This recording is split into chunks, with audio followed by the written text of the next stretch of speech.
It's not over yet. My wife is crazy about a normal person with her ex-boyfriend. When I found out about her affair, I thoroughly investigated and rushed into the scene of the affair. The two of them cried and apologized, but I gave them a proper punishment. My name is Hishi. I'm 34 years old. I've been married for 3 years and live with my wife Yukari. About a year ago, I achieved my long-held dream of independence, and since then, I've been quite busy. My work is going well, and thankfully, I have more clients and I've been busy every day. It wasn't uncommon for me to get home late at night because I was busy with outside calls and document policies from early in the morning until late at night. But I had no complaints. It was the path I chose myself, and I have a wife who supports me. I thought that I could do my best with that alone. Yukari and I met at my previous workplace and got married after 2 years of dating. She was the ideal woman, neat and tidy and able to take care of clothes. Even after we got married, she did the housework well, and even when I came home late, she greeted me with a smile. "Welcome home. You're late. Good work." Such obvious words have saved me many times. However, as my work got on track, the gap between us started to grow little by little. We had less time to talk, and even on holidays I was exhausted and just slept. Before I knew it, we hadn't even gone out to eat together. With that kind of lifestyle, of course the evenings were boring. We had talked about wanting to have children someday, but recently that topic hadn't come up. One day, I suddenly noticed something. It was that Yukari had recently started putting her smartphone face down. She didn't have that habit before. She used to throw it on the sofa or charge it with the screen facing up, but now she always puts it face down to hide the screen. At first I didn't think much of it, but the more I started to notice it, the more I started to notice it. She also had another strange habit. She started taking a shower as soon as I got home. Until now, we had eaten dinner together and then taken a bath, but now she would often rush off to the bathroom saying, "I'm going to take a bath first," rather than saying, "I'm home." It may be a trivial thing, but I think that discomfort starts from such a small mistake. However, even though I felt something was wrong, I decided to turn a blind eye to it. I was always tired from work and had no time for either my mind or body. I didn't want to doubt Yukari, and even if something had happened, I didn't know what to do. One day, when I was spending my days in a fuzzy mood, I finally got over the mountain of work and had some free time for the first time in a while, so I invited Yukari to dinner. I was a little embarrassed, but I thought this would be nice once in a while, so I sent her a message with a little embarrassment. "Why don't we go out for a leisurely meal sometimes?" What? That's unusual. Are you okay at work? Yes, the people have calmed down, so tonight at 7 o'clock. I made a reservation at my favorite restaurant where we used to go together. And just before I headed to the restaurant, I got a line message from Yukari. "I'm sorry. There's some trouble at work and I don't think I can go." At that moment, my heart was pounding. It can't be helped. I'm a working adult, after all. I told myself that, but for some reason, I felt a coldness in my chest. I see. It can't be helped. Do your best at work. I changed my mind and that night I immediately crawled into bed to avoid meeting Yukari. The next day, while having lunch with a colleague, I heard an unexpected story. "Hey, yesterday, someone said they saw someone who looked like his wife walking with a young man. They were holding hands and looked like they were getting along, but it was a case of mistaken identity." Where? He said it was near the cafe in front of the station. He said he probably thought it was a case of mistaken identity, but he said he didn't think he'd mistaken his wife because she's really beautiful. Are you okay? When I heard those words, my heart pounded. There's no way that's true. I don't want to believe it. But it coincides with the time when Yukari suddenly canceled her appointment with me. I couldn't sleep that night. Yukari was kind as usual, but to me, her smile looked like a mask and I couldn't help it. A few days later, I couldn't bear the confusion inside me. I happened to see Yukari's smartphone screen, and there was an unfamiliar notification app on the lock screen. There was a message from a man with a name I didn't know, and I was convinced in an instant. She was hiding something after all. Still, I didn't press her. When Yukari asked me how work was with a tired look on her face, I didn't even have the energy to get angry. But something quietly started to crumble deep inside my heart. Later, I couldn't help but be curious, so I waited for Yukari to fall asleep and stole her smartphone. Then I found the name Shota in the call history. Shota? I'm sure I heard she was dating him in college. She said she was chasing her dreams and broke up with him in anticipation of the future. I had a feeling that something was connecting the dots between her and her ex-boyfriend. And what that connecting line showed was black no matter how you look at it. I checked the message folder, line, and photo folder thoroughly, but I couldn't find any other traces of Shota. Maybe she deleted it just to be safe. I didn't think I would find any evidence of cheating even if I checked the smartphone any further, so I had no choice but to put it back in its original place and return to bed. Even though I should have been watching Yukari's wishes as she slept next to me all this time, I felt a strange sensation, like she was a stranger. After that, I spent my days worrying about Shota's presence. However, as I was constantly carrying a question without an answer, my appetite gradually disappeared and I began to feel a sense of hopelessness. I couldn't continue like this. I couldn't let it end with just doubts. I gradually began to think so, or rather, I wanted to know the truth more than anything. Even if it was a reality that would show me hell, I couldn't let myself be deceived with a smile without knowing. That's what I thought. After a few days of worrying, I decided to visit a detective agency. I'll ask a professional to settle things once and for all. The moment I made that decision, I felt like the sun of revenge was lit deep in my heart. I'm no longer just a kind husband. I'm a man who is about to lose what I should protect. I'll have to fight. For the truth, and for my own dignity. From then on, I treated Yukari the same as before on the surface. In the morning, I'd say I'm leaving, and at night, I'd say I'm home. There was no particular change in Yukari, and she treated me more cheerfully than before. However, that made my heart colder. A few days after I asked the detective, I received a report on the progress. I checked the contents immediately and the results were completely black. There was a mountain of conclusive evidence.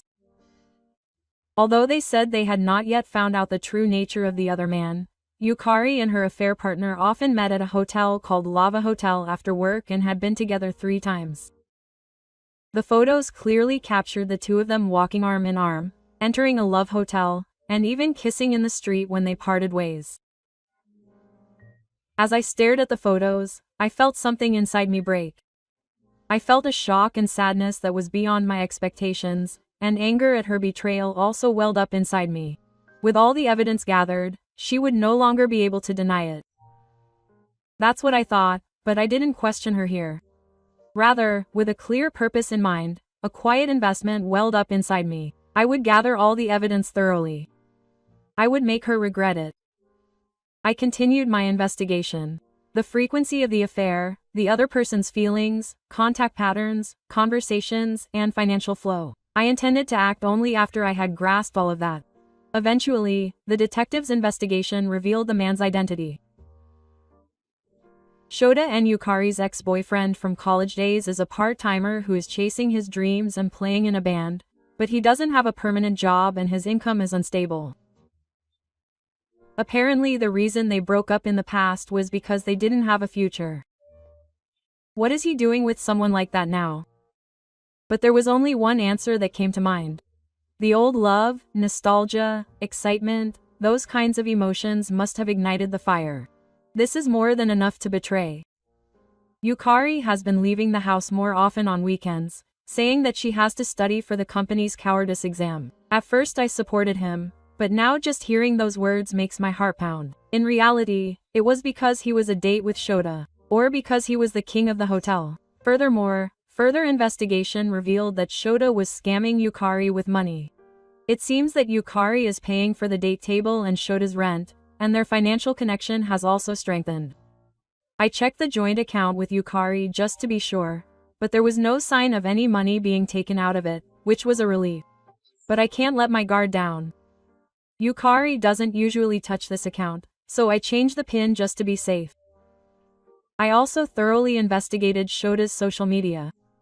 I spent a lot of time uncovering information about his band activities, conversations with his friends, hints of financial troubles, his relationship with his parents, his past work history, his debts, and so on. Then one day, I sent an anonymous whistleblower email about his affair to Yukari's company. I attached a photo of the evidence, and it didn't immediately become a big deal, but Yukari's behavior began to change. She was called in by her boss, and even after returning home, she seemed depressed for a while. Not yet. I'll have to push her further. Despite being called into the company, Yukari still continued her relationship with Shota. She'll be fine with him. That's what she probably thinks.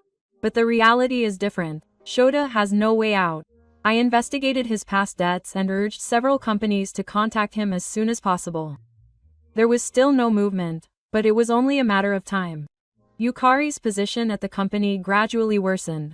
The story of the Shoshin exam fell through, and it seems that she became distant from her colleagues. Maybe that's why she became dependent on Shota. The more I tried to treat her kindly, the more her guilt seemed to seep into her face.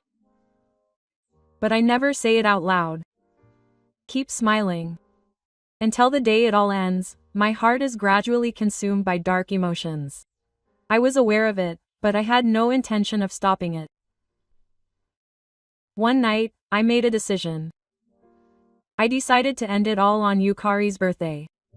According to the information from the detective, I had plans to meet Shita on that day as well. As usual, I knew the exact time and place to enter the hotel, so I asked my friend for help. My friend Takahashi and I became friends because we had a hobby of gaming in college, and even after becoming adults, we play online games together and go out drinking a few times a year. He is good at internet and can do things like hacking, so I thought he would be the most reliable this time.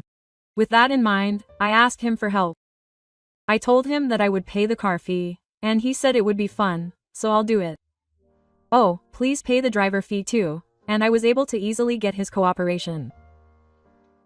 When he investigated Shita's debts and relationships, he found that many people around him had been tricked out of their money by Shita, and that he also had some dangerous connections, and the more he investigated, the more proud he became. When the smell started to smell, Takahashi and I decided to put a plan to punish them into action. On my birthday, I went out early in the morning, expecting to go to work. Yukari saw me off happily. I'm going to be late tonight. Good luck with work. Yeah, I'm sorry. It's Yukari's birthday, but we didn't have time to celebrate together. I'll definitely make it up to you. Okay, don't worry. I'm going to have dinner with my friends, so I'll probably be late. I see. Have fun. Well, yeah. See you later.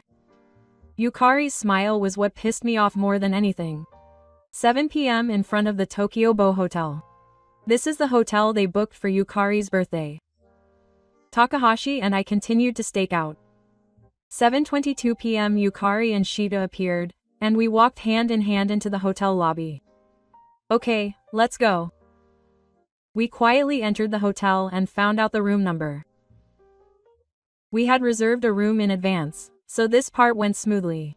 About 30 minutes after the two entered the room, Takahashi and I looked at each other, nodded, and knocked on their room. Room service. Boom service. Huh, did I order it? Shita opened the door with a slightly confused and frightened look on his face. At that moment, Takahashi and I put our bodies through the gap in the door and entered the room at once. Hey, what's wrong with you guys?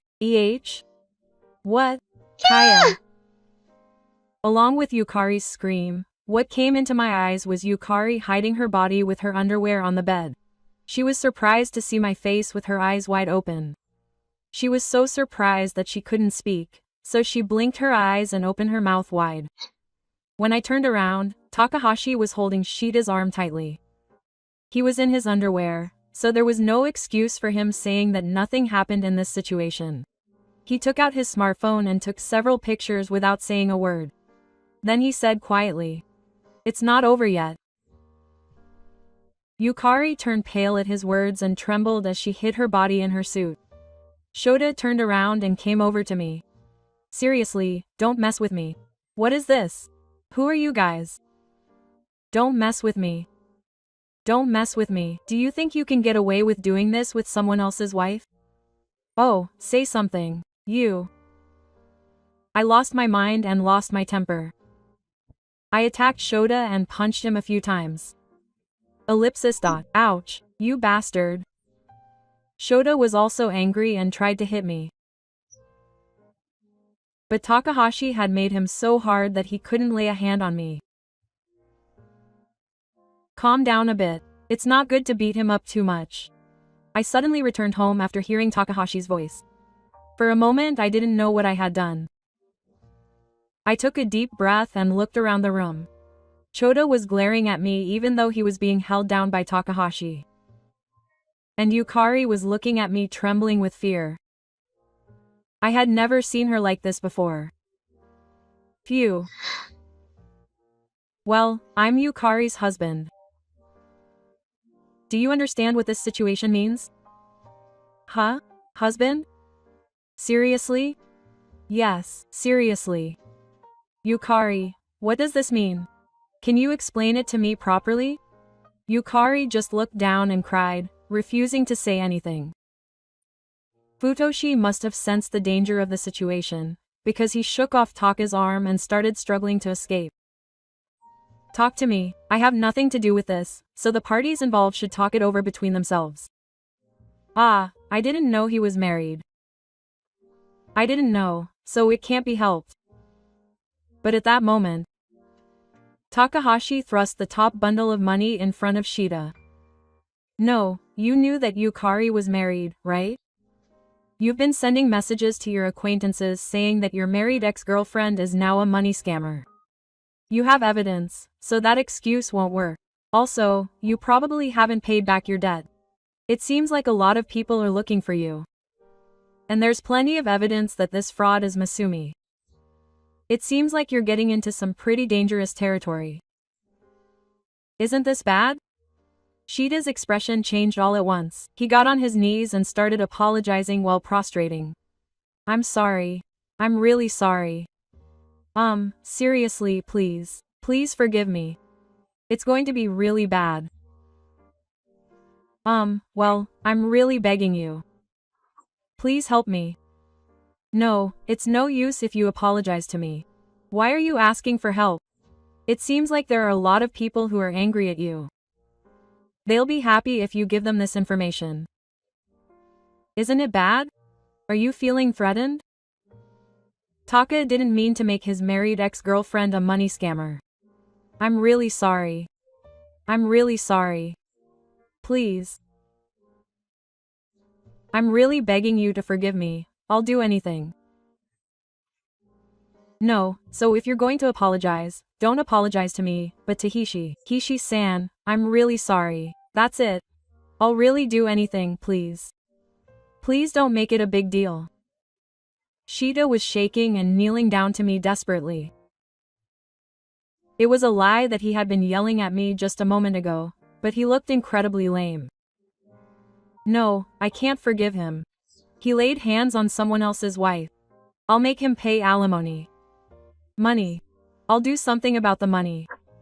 So please. Please don't make it a big deal. Please. Watching the man begging with tears in his eyes in his underwear, I lost all my pride. I thought that even if I didn't finish him off, the people he didn't want to meet would give him strong punishment on their own. I turned to Yukari and quietly handed her the divorce papers. "This is the divorce papers. Of course, you will have to pay compensation. And social sanctions will come from now on. This is not the end, so prepare yourself." "Wait a minute, Hishi. Please listen to me. Let's talk properly. We can't get a divorce like this. Please. What are we talking about? What do you want me to understand in this situation? Do you think that your wife is in a relationship with her ex-boyfriend from college and I came in because I like her?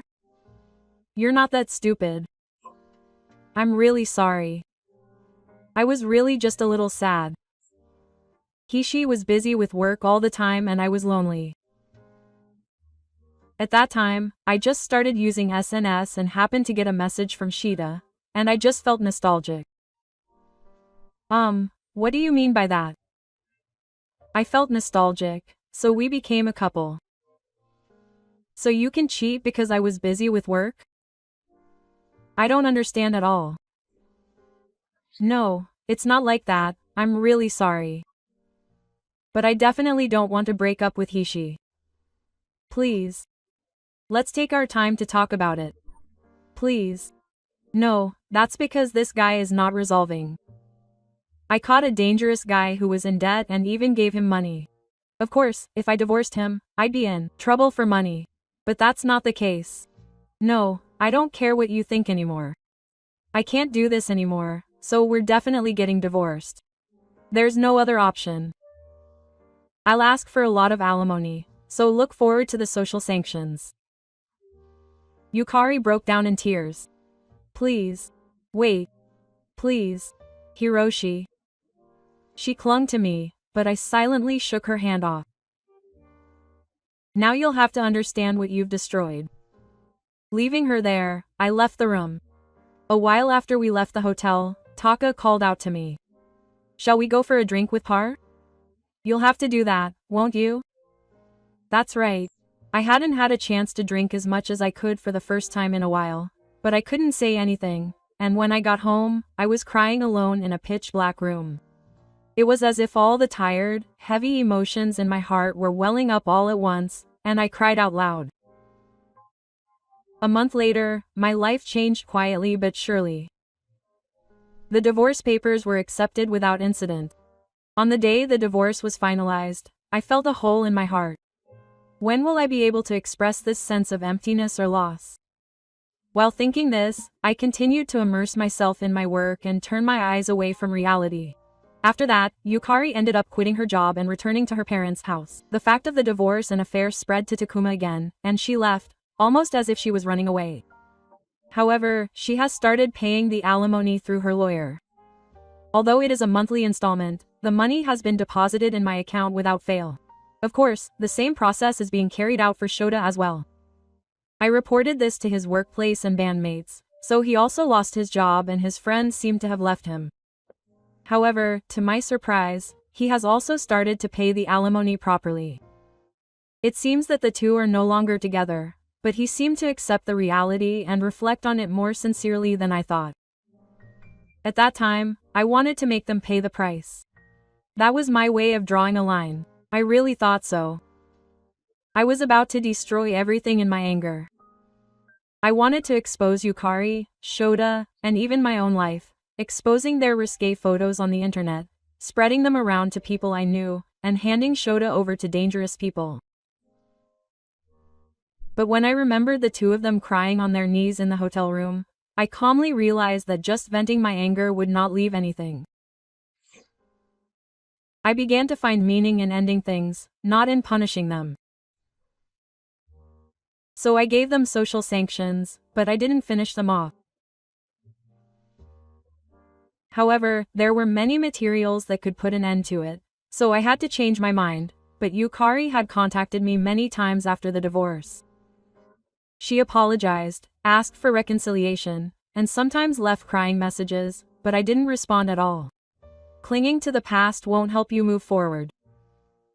Whatever she thinks, it's her problem. It's nothing to do with me anymore. I'd be lying if I said I didn't feel lonely or miss her, but I wasn't weak enough to let those feelings get the better of me. Well, my job saved me a lot, but the same was true for Shota. He once offered to show sincerity through his lawyer, but I immediately refused. Sincerity is shown through actions, not words. I think he probably wanted to erase his anxiety because I had a lot of weaknesses in his hands. But I will never forgive that. It is his fate to live with that anxiety forever. From now on, I will live for myself. I believe in my own value, not someone's expectations or love. But sometimes, there are moments when a hole suddenly appears in my heart. When I come home, there is no one in the room and I eat breakfast alone at the dining table. I remember Yukari's face when we used to laugh together, but that is now an illusion. It is a past scene that will never return. But I believe that the day will come when I can laugh with someone again. I have become afraid of trusting people. But even so, my desire to walk with someone has not gone to zero. Right now, I have only taken the first step. I can slowly regain my trust and love. I opened my smartphone and found a comment on my new hobby photo posting account. This photo is wonderful. Even the name of MI and the face of MI warmed my heart. I see. It's not over yet. My life starts from here. The fact that I could think that saved me more than anything. I took a deep breath and opened the window. A fresh spring breeze blew into the room. I heard the laughter of a child from somewhere far away. Now, let's move on. And I smiled softly.